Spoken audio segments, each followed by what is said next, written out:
Hey everyone, Jamie Pate here, and welcome to another video. It's December, and I have pulled out my December album because, it's just what it's about this time of year, right? Documenting the holidays and all the things that go along with it.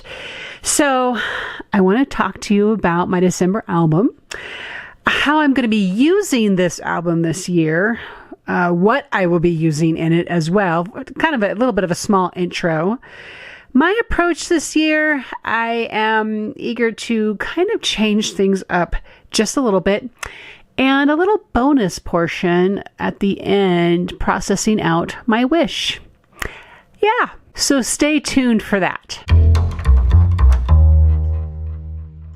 So to start off today, I want to talk about the album that 2022 is going to be found in, and a couple of aspects about this. Now, I realize it's already December, and if you're coming in here for some ideas, thank you so much. You could very well already be settled. I know a lot of talk has been out there already about December album and such, but I'm just going to kind of go along in the season of things, and I'm starting with this today. So, as you can see here, I have the ScrapbookCom exclusive Black Velvet 6x8 album. When this came out several months ago now, I knew exactly that it was going to be this year's December album. And I'm here for it. I just love it so much. I'm super excited about having this album.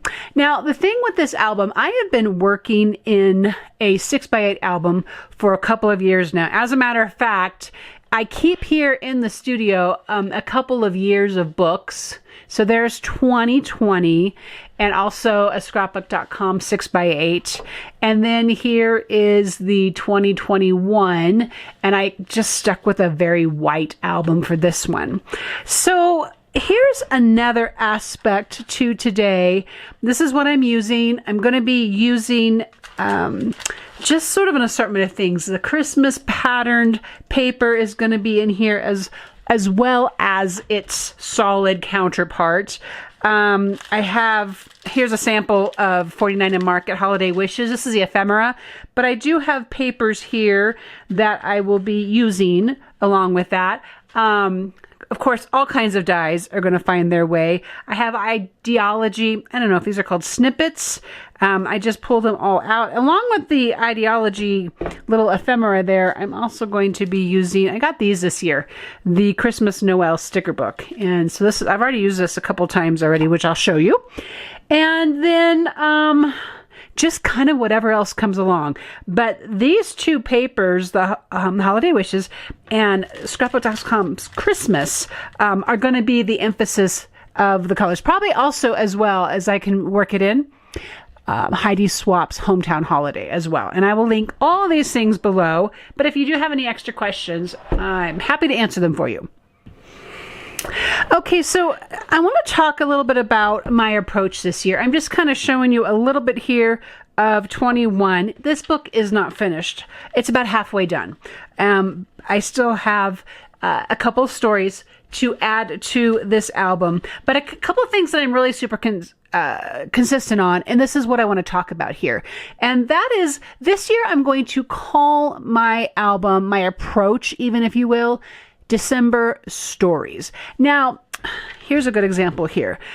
2020 is probably a good example of how I would take the days, and for the most part, something that happened in the day would be the story. Now, that being said, and I'll show you in this album as well, my first story is always my family photo. And anymore, I have to work very creatively to get a family photo if I'm going to get everybody. I had everybody still here in 2020, so I got them. And then the next story is almost always our tree, the tree hunt of one way or another. And then the next story is almost always decorating the tree. And you can see I'm pretty pocket eccentric here already. And then what you can see here as well is the paperwhites were blooming. So day 4, I talked about the paperwhites. But here was not necessarily a story in the day, except that I do like to collect my kids, my husband's, my own wish list, because I feel that even this in itself is a great way to document a story, just even a wish list. I look at this and I'm like, oh yeah, I got all those things. That's pretty awesome. Well, except for one of them.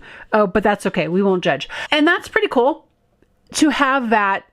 And it's not anything unique. I know a lot of people put their kids, their family's wishes in there. Then this day was day 6. And this is exactly what we did on day 6. We went on a hike as a family. I had a bunch of my people here. That is pretty awesome, which is so great to look back on that. And then this probably happened in this day, but it was sort of just a gratitude sort of approach. So what I'm trying to say here is that I've done December daily sort of in, I love this picture. I always have a Starbucks cup. That is always in here. But I sort of have stuck with December daily, staying pretty true to what the day is. Now again, here is day 10, and it was like top 10 things going on. And I love that approach, and I'm probably going to add it to this one as well. But here, this was a celebration that I actually did have in my home.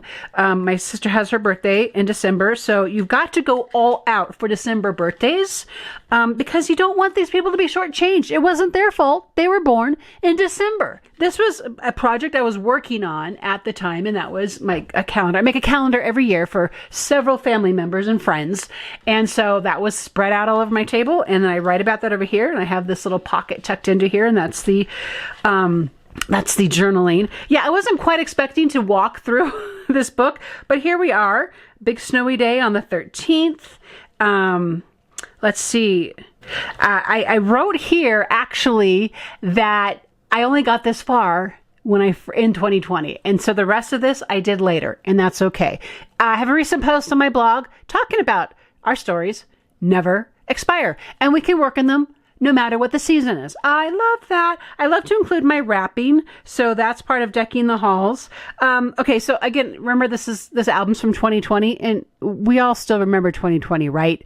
Moment of silence. So this day, my poor kid, she was just over it. She was done being home, crawling up the walls. My son got to be in school, but her school was not open.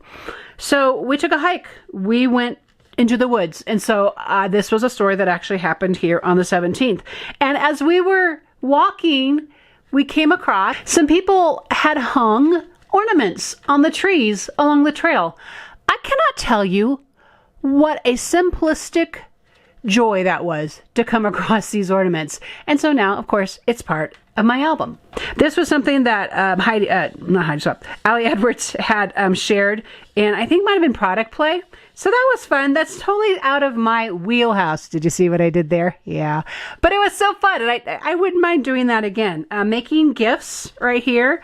Got a photo stack in here. More pockets. So you get the idea, right? The 24th, obviously, I totally documented what happened on the 24th and totally documented what happened on the 25th. And so lots of pictures from the 25th. This is 4 days. And then an extra page. I love this book so much. Oh my goodness, you guys know what this is. Take out your December dailies, your December albums, whatever you're calling them, and take a look at them. Okay, so something that I have done this fall, I've done some content for Sizzix and for Ranger and for ScrapbookCom. And so as I have made those items, I've just kind of put them in this book. No rhyme or reason. I'm not big on pre-making foundation pages. I really actually have a really hard time of thinking through how I want something to look. So I've taken that off of myself. No pressure on pre-making foundation pages, which could be a bad thing because then I don't have things pre-prepped and I can just place it. But it could be a good thing because then I'm just kind of working in the present moments. Super personal call on that one. I will share what I have in here so far. This is going to be my cover page, if you will. It was made on that heavy plastic paper. Heidi Swap sells this in her shop. A lot of alliteration there. And I was good to get the date on here. I'm glad for that. I had this Ranger make and I loved it so much. And I think it's really beautiful and it's going to go with the rest of the vibe of this album. You can see my camera and my light there in that paper. Let's do this. Okay, so on the other side, on page 2 of this, I have made a pocket. I've just crafted a little pocket. And what I used was, I've already shown this to you, was the 49 and Market ephemera bits. There's like these big, I don't know, almost like adverts they might be called. And I made a pocket from one of those. And then I do know I want to grab this little journal piece here. I'm going to be using this because I'm going to process this out today for you guys after I kind of chat a little bit about what's going on here. This guy's going to go in here with a couple other things. I'm going to set that aside. And then again, I told you, right? Always with the family picture. So I created this vellum page. I crafted a die cut rather, a frame out of, I used the Paper Roses stitched squares and made this little framed, with the idea being that you could see the family photo through here. Now, this family photo is not in place. Actually, I just have it clipped in here. I know it's going to live here. I'm not sure exactly what the rest is going to look like, but I am going to work on that. This is one of my first things I'm going to work on. And then I already know over here, because, okay, so I am working so hard on, I'm not a great photo stylist when it comes to family, and there was 10 of us in this picture, and I still can't make it square. It's still pretty wide. So I decided, well, this is kind of small. That's okay. We're going to embrace it. I'm going to do a big, and it's going to go this way. I'm going to do it like a 5x7 photo here, just to have a larger documentation, if you will, of my family. And probably what I'm going to do is do a flip page, and I'm going to put this on the page, and I'll show this to you in a future work, but I'm going to put this on a page and then have some journaling underneath it, because there's a lot of story that goes on with there with that. Okay, so over here, I made this page for ScrapbookCom's Christmas Essentials bundle, and this is a special deal. I will link this. During the bundle deal time, it was ridiculously inexpensive. So I made this, and I was going to make this to be, I have prompts here like perfect gift, shopping, tradition, on the nice list, and holiday baking. This was just going to be kind of a random place for documentation. Never underestimate the power of the things you have to say. It doesn't necessarily have to fit like perfectly into the vibe that's going on. Just share whatever's on your mind and your heart. It means something later on. It has value, and I want to encourage you guys in that so much. You can see here, this is one of my Sizzix makes, and it's sitting in here in a 3x4 pocket. I have a large tag that I just added to a piece of the Christmas patterned paper. It's just waiting for inspiration. This was a pocket that I made for Heidi Swap, the sample for Heidi Swap, and then just a lot of clusters from stamps, and it's mostly all stamps and tags. And I love having pockets in here. I just never know why I might need them. Receipts are fun things, though, to put in pockets. I'll probably actually put our tree permit from that story in here, along with any other kind of maybe tickets or concert programs or whatever is probably going to find its way in here if I don't find that it's something that I can actually document out in a great way. Pockets are great just to kind of put things that you're not really sure how to make them pretty. Okay, to wrap this up today, a couple of things I want to share with you. I want to make, here's what I did. This was, pay attention. I know I'm like so getting ahead of myself. Pay attention to the sticker, phrases, stamps, whatever that you have in your stash. This one here, My Wish for You, came from this sticker book, and I unintentionally popped it right here on this embellishment cluster. But then I realized this was an opportunity to share with myself my wish for me this Christmas. And that's what this pocket is going to hold. So I have this that I'm going to write that on. I have used Tim Holtz tag dies to make this tag, and I'm going to use that. And then I have on my table as well this typewriter die alpha set from ScrapbookCom. I've already cut out from this 49 and Market paper, Holiday Wishes Miracle. Oh wow, don't you just love that for a name? The letters Wish, and I'm going to add that to my tag here and finish this little pocket cluster, and I'm going to let you watch how I do that.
that's a look at one of my first entries into my December stories is the story of what I wish for myself, and I'll layer it up. I can stick this inside the pocket if I think I need to, but I just wanted to share with you my start, and just stay tuned to this channel. Please subscribe if you don't already. We have a lot of fun here, and if you have any questions, please, again, let me know, and I will see you in the next video.